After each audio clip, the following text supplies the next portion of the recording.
Gracias a la vida que me ha dado tanto, me dio dos luceros que cuando los abro perfecto distingo lo negro del blanco y en el alto cielo su fondo estrellado y en las multitudes el hombre que yo amo. Buenas noches, como todos los martes, Poetas Argentinos vuelve a la radio de la Biblioteca del Congreso de la Nación. Quien les habla, Claudia Inchil, me acompaña María Alejandra Figueroa. Hola María Alejandra, ¿cómo estás? Muy bien, gracias, contenta nuevamente de estar con todos ustedes y lo mejor para los oyentes. Hoy Gabriela Bruch tampoco pudo venir, pero ya se va a reincorporar al programa, justo no le fue imposible venir. En la producción y en la operación, ¿quiénes están, Ale? En la producción está Camila Zúñigo Anchil y en la operación está Nicolás Campoamor. Como siempre, agradeciéndoles su labor. Haciendo un análisis de todos los poetas que hemos hablado, ¿no? Son bastantes ya. Sí. Hemos entrevistado a un montón de poetas y bueno... Qué piola que la radio de la biblioteca nos dé la posibilidad de poder difundir, ¿no? A todos aquellos que crean que a lo largo de todo el país, de Jujuy a Tierra del Fuego, están escribiendo, publicando, organizando eventos donde se difunden sus cosas. Y bueno, eso es muy importante, la verdad, que tener este espacio, así que agradecemos a la radio que nos da esta posibilidad. Volvemos a la provincia de Buenos Aires hoy, en Buenos Aires no hay una infinidad de poetas, hay muchos poetas. A mí me pasa que tengo un listado, ¿no?, de que me han enviado libros que, bueno, van a salir por la radio, los vamos a entrevistar. Es como que no damos abasto con el tema de poetas de Buenos Aires. Hoy vamos a entrevistar al poeta de Mar del Plata, Osvaldo Picardo. Hola Osvaldo, ¿cómo estás? ¿Cómo te va? ¿Cómo andás? Muy bien, la verdad que un placer tenerte acá con nosotros en Poetas Argentinos. Muy bien, para mí también, es un placer. Ahora, antes de empezar la entrevista, María Alejandra va a leer un poema tuyo y nos va a contar bien tu biografía. Uy, qué bueno. El ignorante. Nunca sabremos realmente por qué hemos vivido.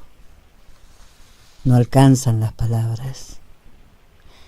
Sobre el mismo mar se levanta el sol. Ante el mismo mar, un mediodía, alguien se para en la costa y mira.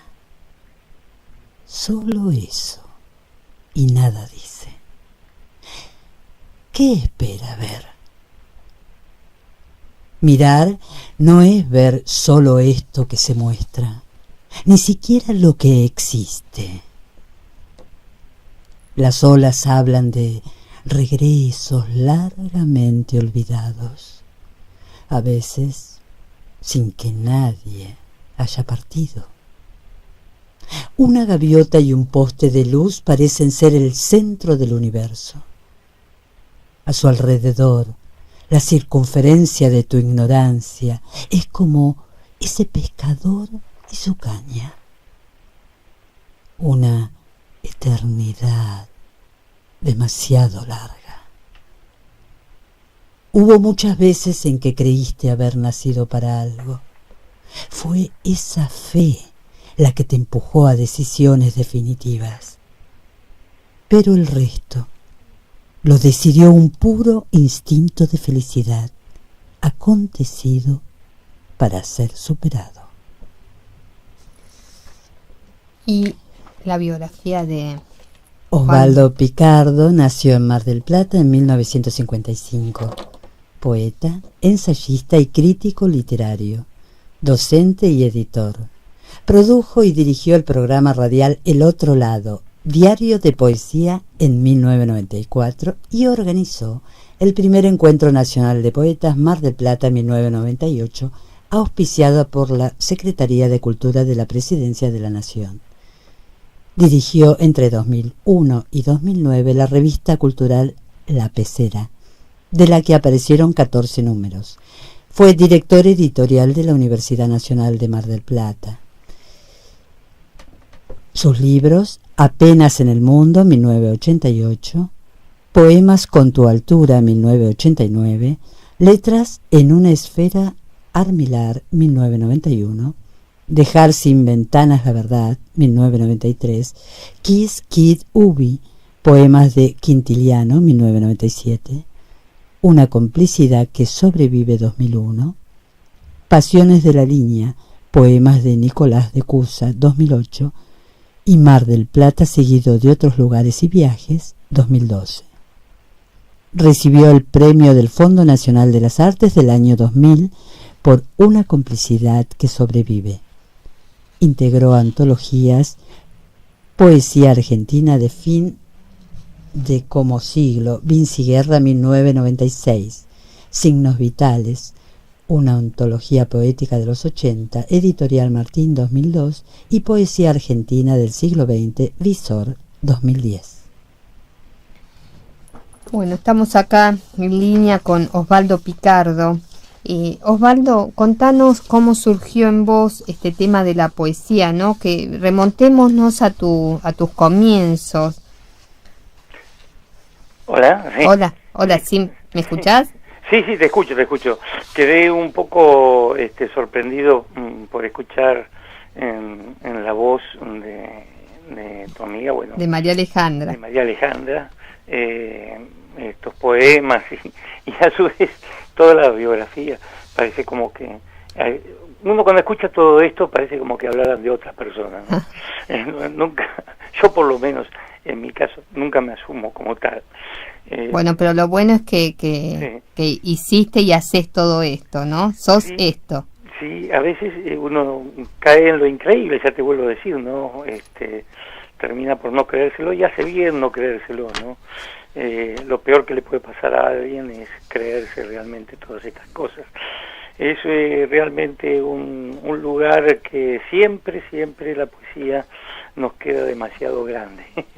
Estamos ahí, pero realmente no es una cuestión voluntaria, sino a veces por una cuestión de necesidad, ¿no? Como lo que decía Rilke, ahí en Cartas a un joven poeta. Hace muy poco estuve hablando sobre ese tema, nuevamente, ¿no? Porque es un viejo libro, parece como un libro pasado de moda, Rilke, ¿no? Rainer Maria Rilke, pero realmente todavía toda nuestra generación se formó leyendo esas cartas. Y hoy, ¿no? Después de muchos años, que imagino que lo leíste por primera vez, ¿qué te sigue dando ese libro? Bueno, es una calma enorme y un placer enorme, ¿no? Uno, más que poeta, así con mayúscula, entre comillas, siempre sigue siendo un lector. Tiene que ser un lector, ¿no? Es lo primero que uno aconseja a sus amigos, a otros poetas que recién inician, o también a sus contemporáneos, es nunca dejar de ser el lector maravillado, sorprendido por las cosas. Y bueno, lo de Rilke siempre tiene esa frescura enorme de ponernos tanto en una posición como la otra, la del poeta viejo como la del poeta joven, ¿no? Entonces podemos ponernos tanto en el que escribe como en el que escucha, ¿no? A esas cartas. Sabemos, ¿no? Las cartas de un joven poeta las escribió Rilke a un muchacho que estaba tratando de escribir, le preguntaba a ver si era necesario escribir, si alguien lo iba a leer. Estaba preocupado por todas esas cosas que siempre preocupan. Y Rilke le dijo, mire, si usted se muere sin escribir, entonces escriba. Ahora, si puede vivir sin escribir, no escriba. Es una cosa maravillosa. Es maravilloso, realmente. Siempre lo hablábamos con otro gran poeta, un gran amigo, más que poeta. Para mí siempre fue un gran amigo y lo sigo leyendo, ¿no? Que fue Joaquín Giannuzzi. Le debo muchas cosas también sobre esta cuestión de la transmisión de la poesía. Y vos, así como lees a Rilke, ¿no? ¿Vos solés volver a releer textos que capaz te marcaron en tus comienzos? Seguramente. Lo que pasa es que yo puedo mencionarte a Rilke, puedo mencionarte a muchos otros poetas, pero que no tienen mucho que ver con mi poesía, ¿no? Con eso que se leyó recién. ¿Por qué razón? Porque soy un lector profesional, yo enseño también literatura y por lo tanto sigo estudiando literatura. Aparte del placer que me da, tiene que ver con eso. Entonces sí, seguramente caigo más de una vez en anotaciones, en cosas que me formaron a mí. De hecho te acabo de mencionar a Giannuzzi, ¿no? ¿Y qué te gusta leer más, prosa o poesía? No, poesía. De cualquier forma, leo novela, leo ensayo, soy un devorador de libros en ese sentido. Es parte de mi vida, ¿no? De mi vida diaria, cotidiana. De eso vivo, de eso me alimento y con eso pago la cuenta del gas, de la luz, dando clases y bueno, escribiendo sobre esos otros libros, ¿no? ¿Y vos das clases en la facultad? Yo doy clases, claro, aquí en la Universidad Nacional de Mar del Plata, en el Colegio Nacional de la Universidad. Sí. ¿Y qué encontrás en los chicos jóvenes que escriben? Bueno, por lo general no son todos escritores, no, ni siquiera incipientes, ni siquiera lo saben a veces. Algunos se me acercan con esto y bueno, volvemos otra vez al mismo tema del inicio. Hablamos de Rilke, por ejemplo.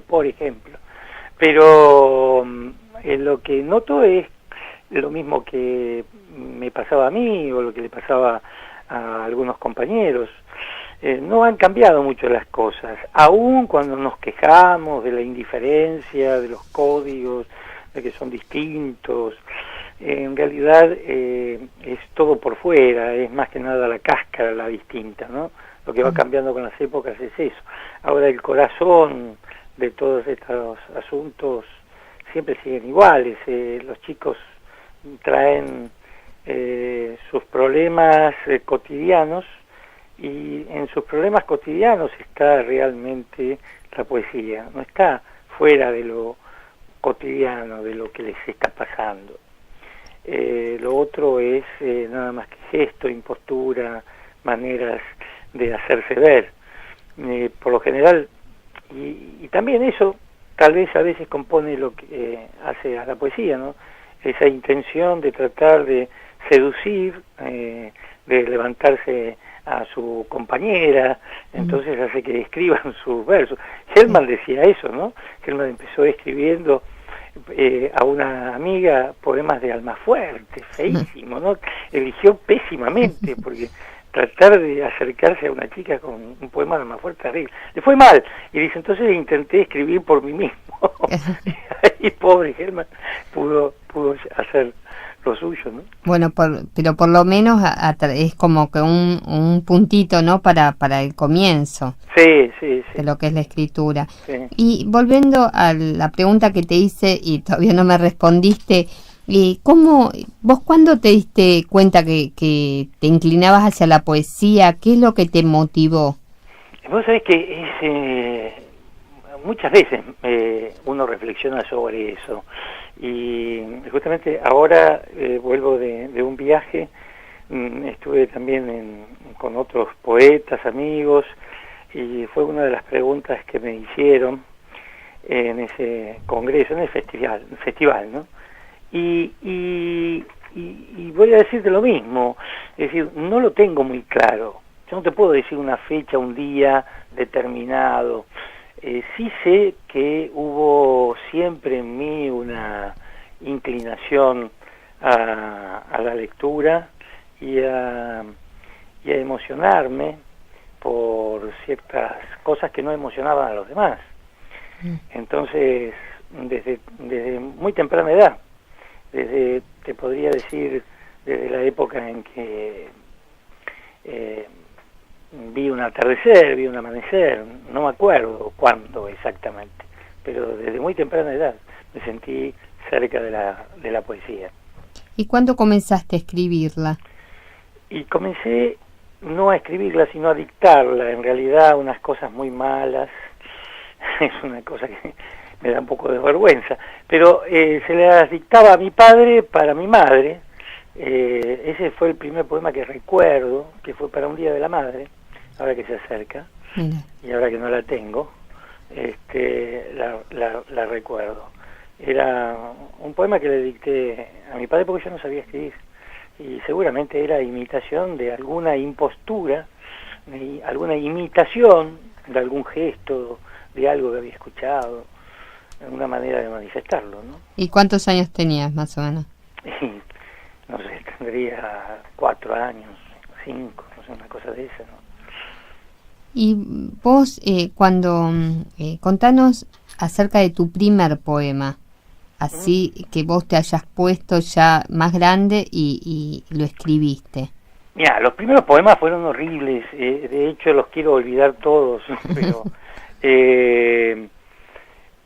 la adquisición de un oficio es lo más interesante del caso. Cuando uno toma conciencia de la escritura, cuando uno toma conciencia de que no está traicionando los sentimientos que dieron origen a eso que escribió. Entonces, cuando se da cuenta de que no es una cuestión de traición o de lealtad a lo que originó el poema, sino que es una cuestión de un oficio que está antes de que uno naciera y que va a estar después de que uno muera, el oficio es una lección de humildad y también de darse cuenta de que uno tiene que construir su propia tradición, sus propios códigos, sus propias convenciones, tiene que buscar una voz que sea en el contexto de las voces que suenan, al menos personal, al menos distinta. Yo te escuchaba recién que en la provincia de Buenos Aires hay infinidad de poetas, es cierto, hay infinidad de poetas y casi todos tenemos nuestros oficios, pero no todos nos sentimos poetas, nos queda grande el tema de poeta con mayúscula, ¿no? Es una cuestión que habría que discutirla, habría que sincerarse, porque el oficio es reflexión, el oficio es reflexión sobre lo que estás haciendo, sobre lo que estás escribiendo.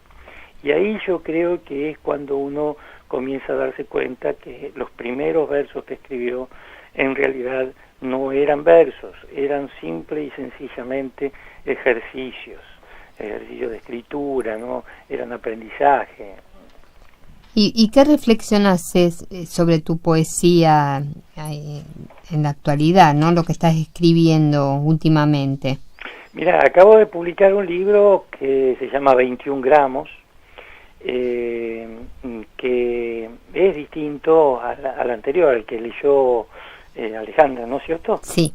El que dijo, Alejandra leyó muy bien un poema que se llama Ignorancia, el ignorante, que pertenece a este libro de Pasiones de la Línea, en donde yo había leído De Docta Ignorantia de Nicolás de Cusa, que vivió en 1401, 1400, por ahí, ¿no? Que fue un gran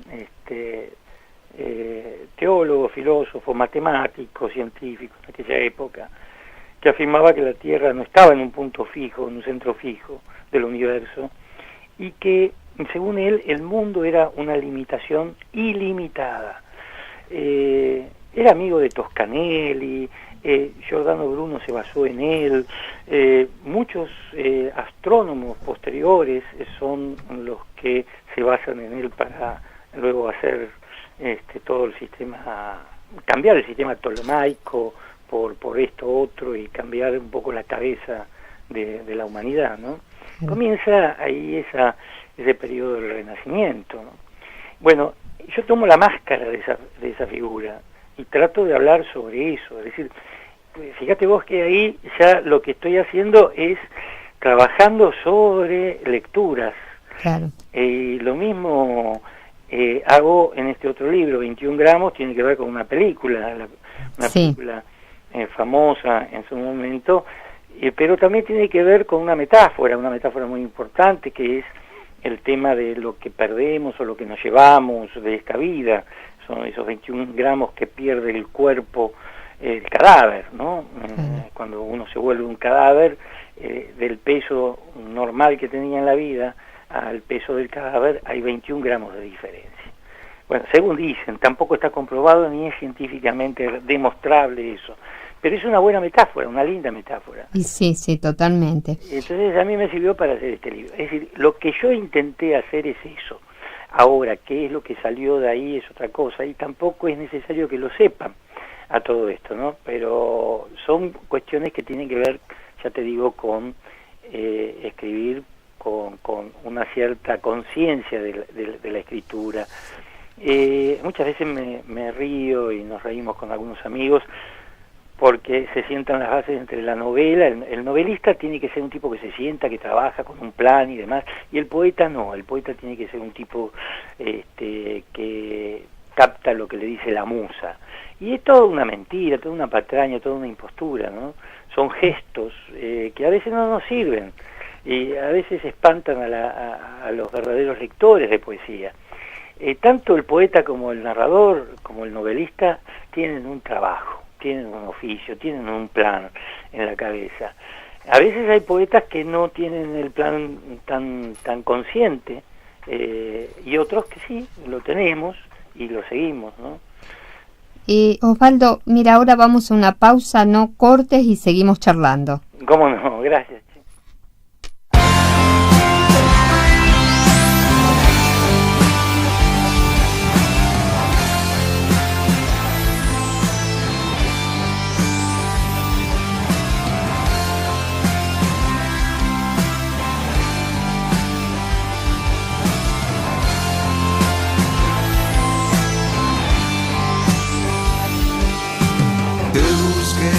Desesperadamente, sin razón en particular, le entregué mis versos a la suerte y mis lazos de honestidad. No busqué endulzarte los oídos y tu mente desmantelar, donde nunca importan los motivos, solamente lo que das. Desesperadamente, te desesperas mentes, sí, más que desesperadamente. Desesperadamente, entre desesperadas mentes, sí, más que desesperadamente.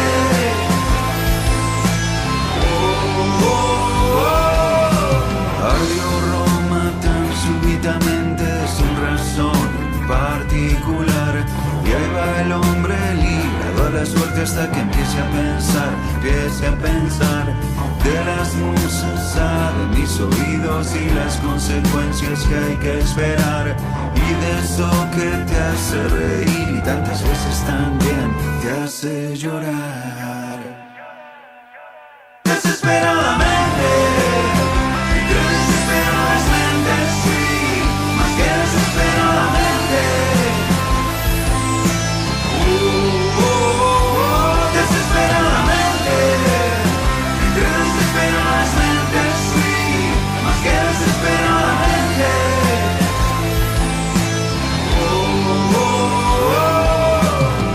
Nacer, crecer, morir, estar, no es existir.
Sintoniza BCN Radio, la radio de la Biblioteca del Congreso de la Nación. La Biblioteca del Congreso asiste a los legisladores de ambas cámaras, a los investigadores y al público en general, tanto con documentación como con asesoramiento en base a material bibliográfico general, doctrinario, jurisprudencial y legislativo. La BCN se especializa en temas de materia legal y parlamentaria, de carácter nacional, provincial, municipal y también de origen extranjero.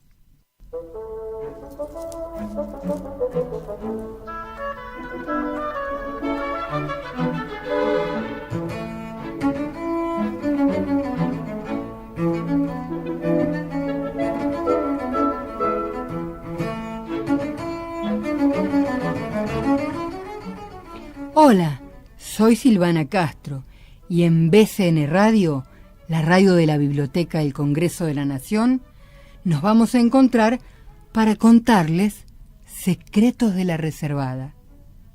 Los esperamos.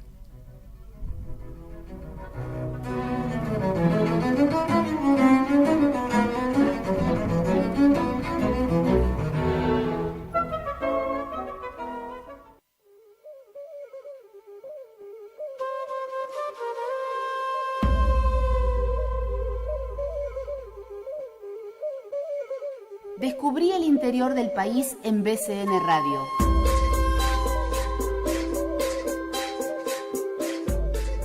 BCN Radio, Cultura Federal.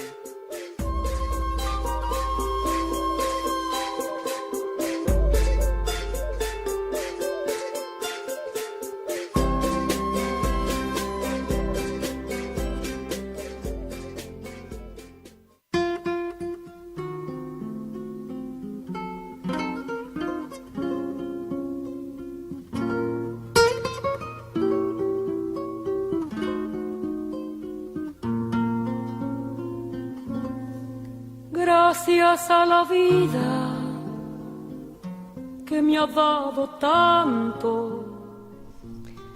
Seguimos acá en Poetas Argentinos con Osvaldo Picardo. Osvaldo, contanos acerca de los temas recurrentes en tu poesía. Bueno, mira, los temas recurrentes son, ahora que tengo la gata acá dándome vueltas y maullándome, son los animalitos, como estos, por ejemplo, que con los que me identifico, qué sé yo. Y lo cotidiano va y viene, pero que me da para pensar. En realidad, los temas son los temas universales que siempre van dando vuelta en la cabeza de uno, ¿no?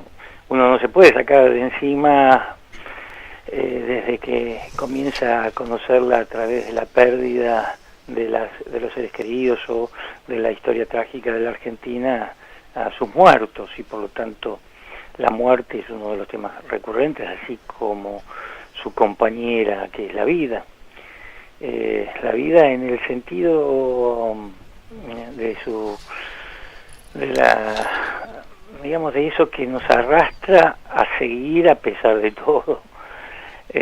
Por supuesto, también uno de los temas más difíciles, al que le dediqué un libro que fue Una complicidad que sobrevive, que es el tema del amor, ¿no?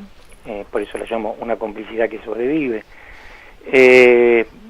Pero son, digamos, los temas universales, no son temas de uno, sino son temas que desde que uno vive en adelante son temas que va a tener que tocarlos. Ahora, cómo los toca, cómo los trata, esa es la cuestión. A mí, como si fuera una especie de efecto químico, eso con la cotidianidad de la vida me produce una especie de reflexión. Entonces, así como el poema que leyó Alejandra, de Ignorante, tiene que ver con esto de la docta ignorantia, de esta cuestión de no saber realmente si uno vive y qué es lo que está haciendo, ¿no? con la vida misma. Es una felicidad a veces acontecida para ser superada por otras cosas. Digamos, es una reflexión que surge y hace que la poesía se vuelva una vía de conocimiento. Lo mismo pasa con muchos de otros poemas, hasta los poemas que tienen que ver con los animalitos, ¿no? Es decir, con los picaflores que aparecen en mi poesía, los insectos como la abeja, bueno, son elementos no simbólicos, sino reales, concretos, pero que producen de alguna manera un cierto pensamiento, ¿no? Claro, una reflexión. Uh-huh. Y con respecto a vos, en el primer bloque, estabas hablando hablaste entre otras cosas de los lectores de poesía, ¿no? Uh-huh. Contanos acerca de esto, acerca de los lectores de poesía. ¿Por qué también la gente, el común de la gente, no está como un poco alejada del tema poético? Bueno, Claudia, ahí estás dando con un tema que es un tema que va y viene, ¿no? No sé, vos seguramente te acordarás de Boido cuando decía la poesía no se vende porque no se vende. ¿Te acordás de eso? Sí. Bueno, era también parte de una queja, ¿no? La queja que hacían los poetas ante un fenómeno que era un fenómeno cultural. Después de la primavera, de la gran primavera democrática de los 80,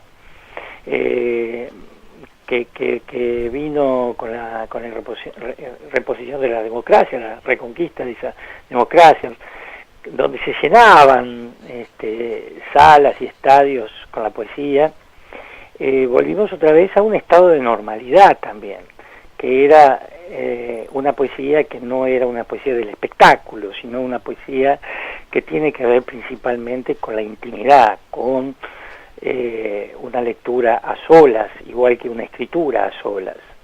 Es decir, son de las pocas cosas que todavía le queda al ser humano por hacer solo, sin compañía.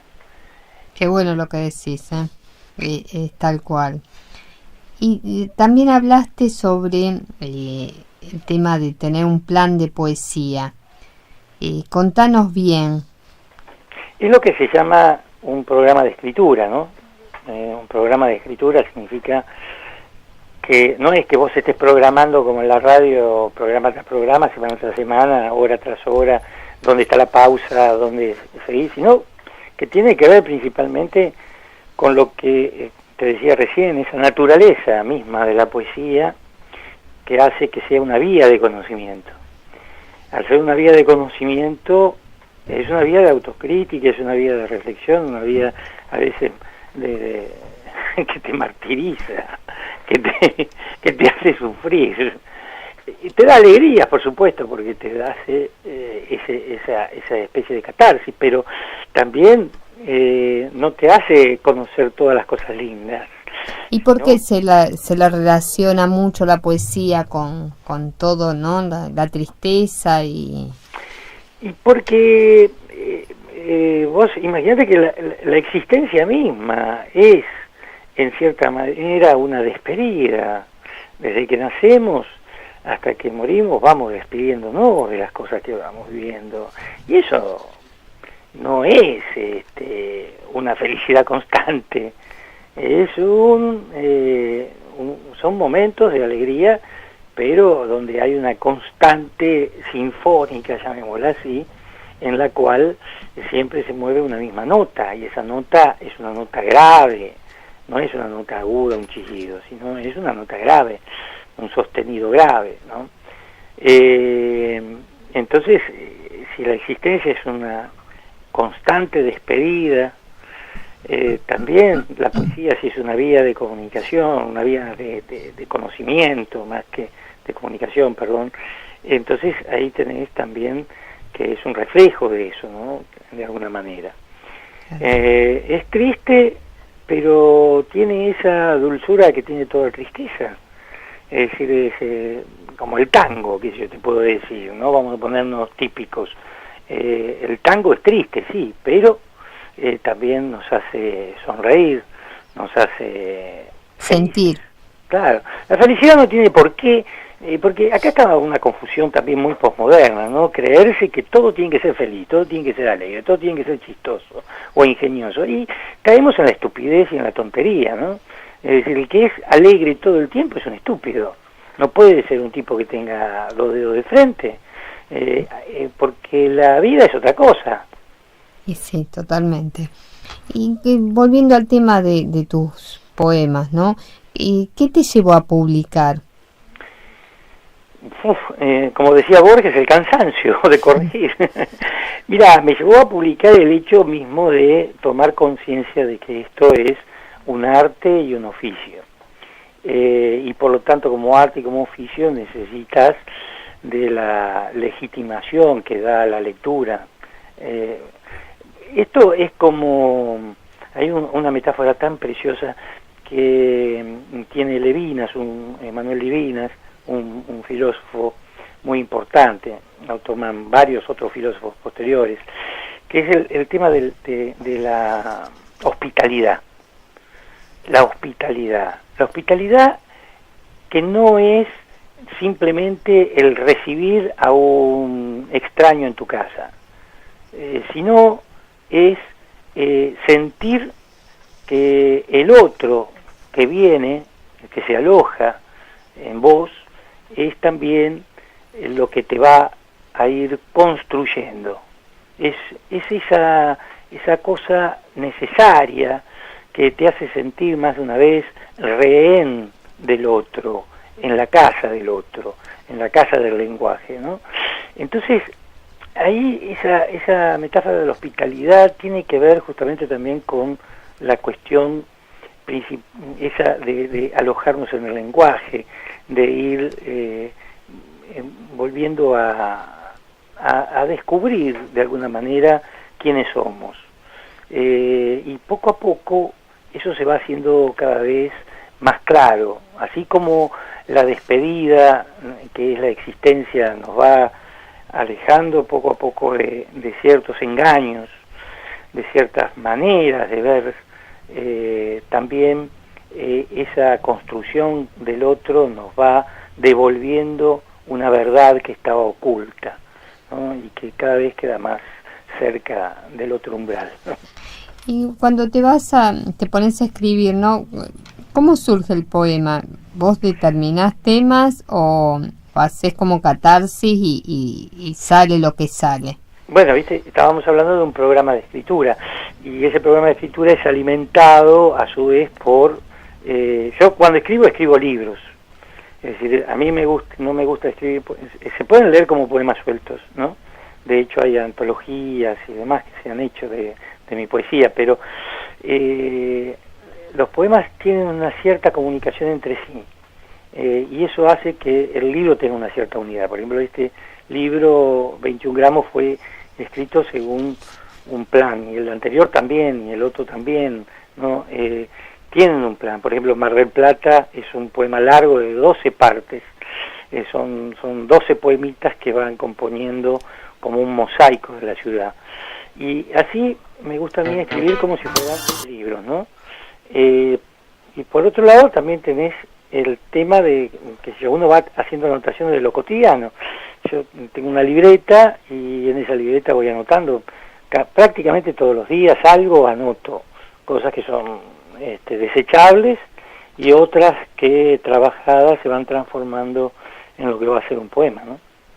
Osvaldo, mira, ahora vamos a otra pausa y después seguimos charlando. Ah, bueno, bárbaro, entonces seguimos en una charla larguísima. Sí, sí. Bueno, te lo agradezco, gracias.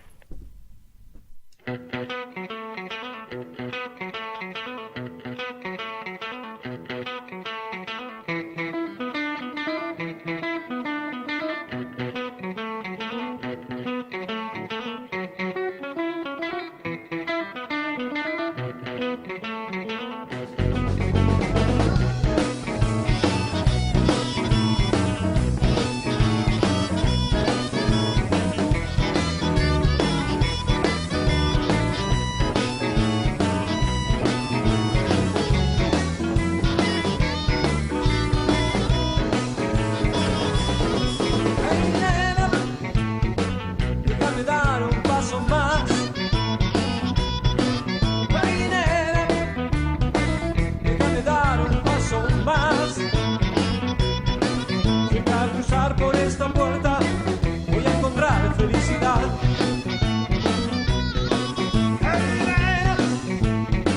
Déjame dar un paso más. Hey, nena, déjame dar un paso más. Me encontraré con mis amigos a tocar blues y nada más. Luego cuando vuelva yo te desnudaré, en tu piel de terciopelo mis besos dejaré. Solo por un rato me voy a ausentar, pero cuando vuelva mi amor te voy a dar nena. Déjame dar un paso más.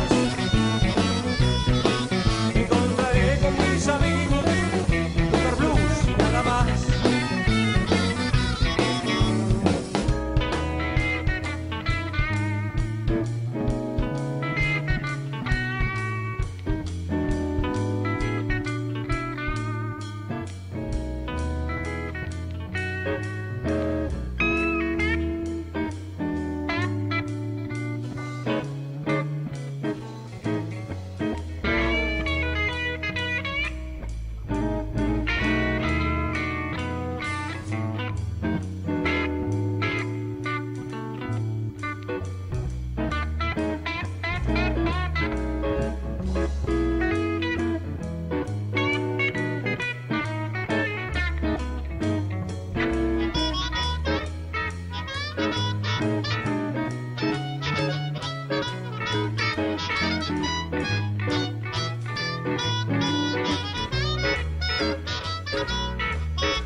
BCN Radio, información y buena música.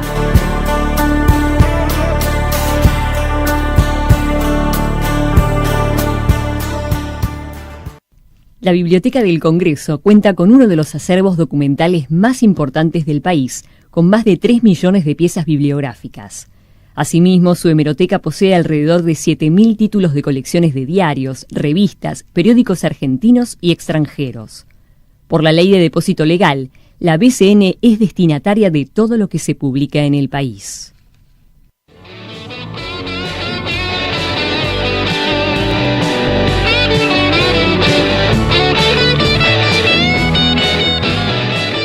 Mi nombre es Julieta Picera y te invito a escuchar La Ruta del Rock todos los martes a las 21 horas. Entrevistas a músicos del palo, historias, anécdotas y el mejor rock. El nuestro. Ya sabes, martes 21 horas por BCN Radio, la radio de la Biblioteca del Congreso de la Nación. Y a rodar, y a rodar, y a rodar, y a rodar mi vida.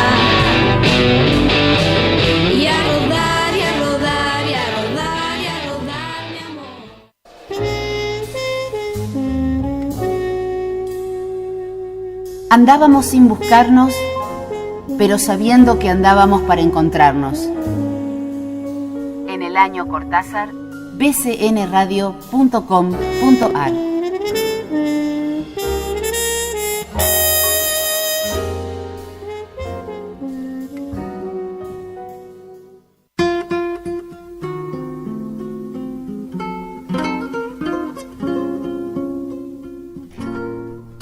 Estamos acá en Poetas Argentinos, el programa de hoy dedicado al poeta Osvaldo Picardo de Mar del Plata, y escuchamos a Dios los cría, Sin razón en particular, un grupo de Mar del Plata. Después también otro grupo de Mar del Plata que es Pablo Adobati en guitarra y voz, el tema Déjame dar un paso más, con Lucas Fuliana, Ariel Tula, Willy Fuliana, y en la voz, vuelvo a repetir, Pablo Adobati. Ahora vamos a escuchar, antes de seguir hablando con Osvaldo, un poema de él en la voz de María Alejandra. Nada más intrascendente que una hormiga, leo. Y esa clase de intrascendencia, pienso, heredará algún día la tierra. Sus antepasados lograron el vuelo, pero se fueron aceptando esclavas, convencidas de su lugar en el mundo. Un orgullo secreto las revela hermanas, simplemente por la memoria de un olor al momento de nacer.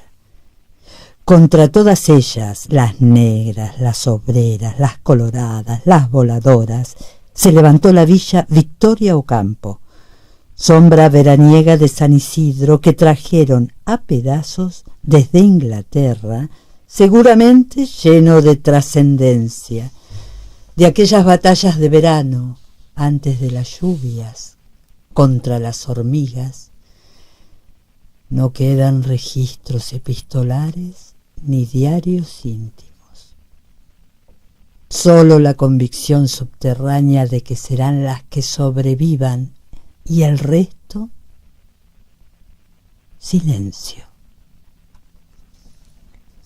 Muy bueno tu poema, te felicitamos. Bueno, muchas gracias. Vos estabas leyendo, entre otras cosas, estuviste en la revista cultural La Pecera. La revista ya no sigue.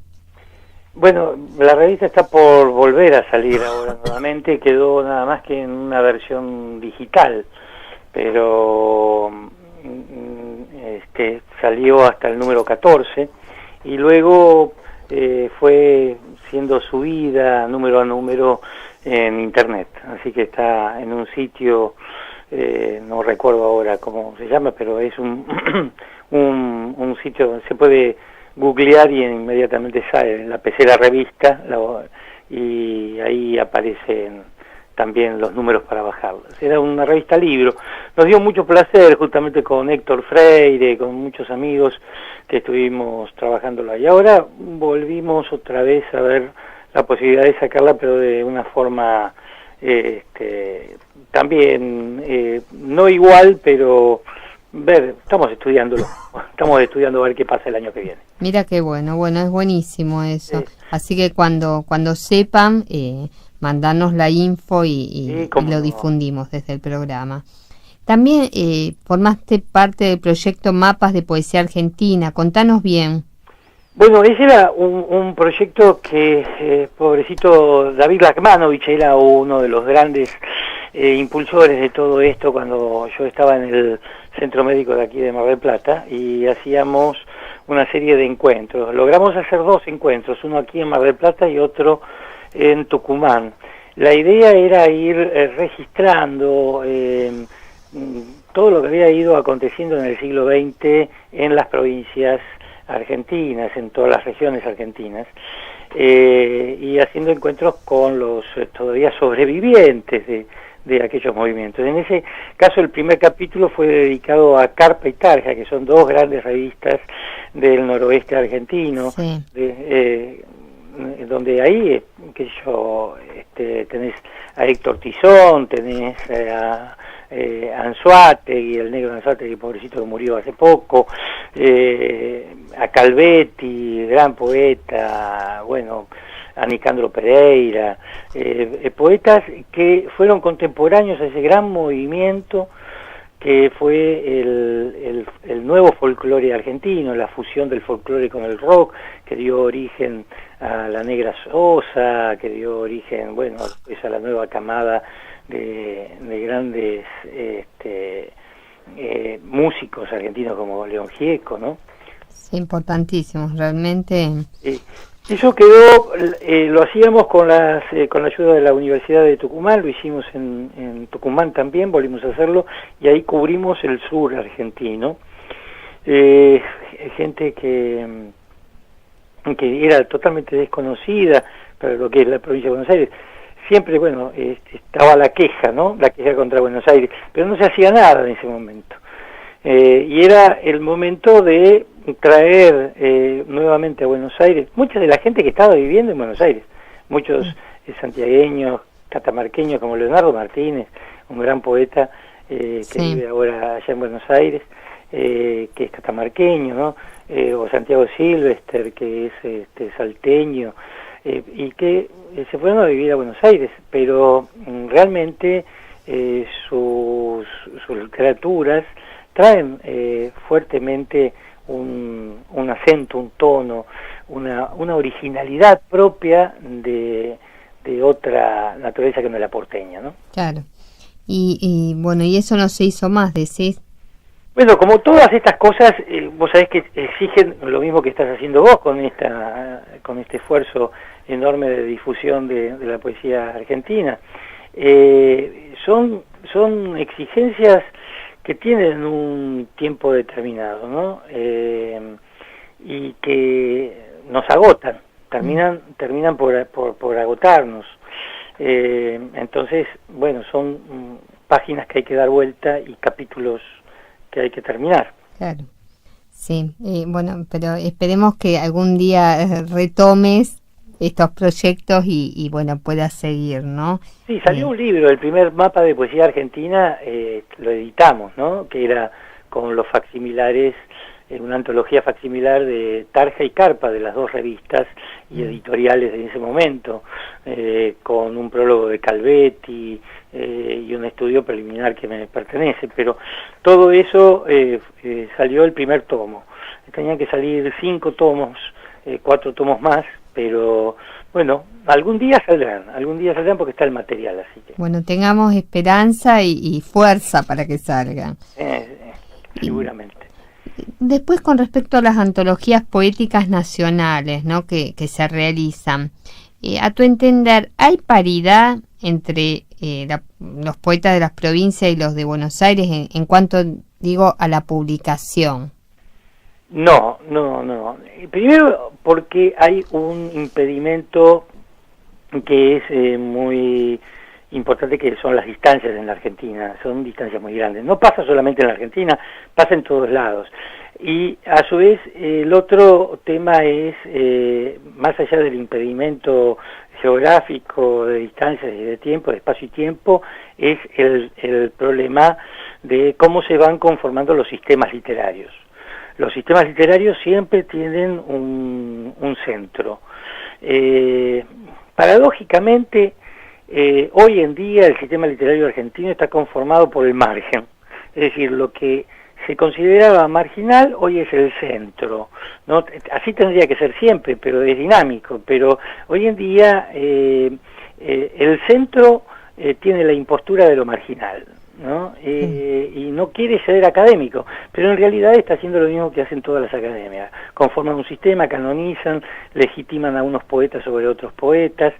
Es decir, que en realidad aquellos que tienen posibilidades de acceder a Clarín, a Ñ, a ADN, y te lo digo con todas las letras, ¿no? A las críticas literarias, digamos a los circuitos de legitimación, son aquellos que, si bien de alguna manera vienen de los márgenes y se le daban de marginales, hoy ya son los jóvenes poetas de 40, 50 años y que realmente ya tendrían que dejar esa postura, ¿no? Y permitir un poco los aires, que se ventilen los aires, y no de imponer sus propias poéticas. Que haya más apertura. Exactamente. Nunca existió realmente una gran apertura. Bueno, con Poesía Buenos Aires, con Gustavo Aguirre, digamos, con esa última generación. Después de la dictadura militar fue un desastre, y la dictadura militar también fue tal vez la causante de este nuevo sistema literario, y dentro de lo literario lo poético. También en la narrativa pasa lo mismo, en la narrativa los centros de legitimación están todos en Buenos Aires, están en las grandes editoriales, y algunas son corporaciones ahora transnacionales.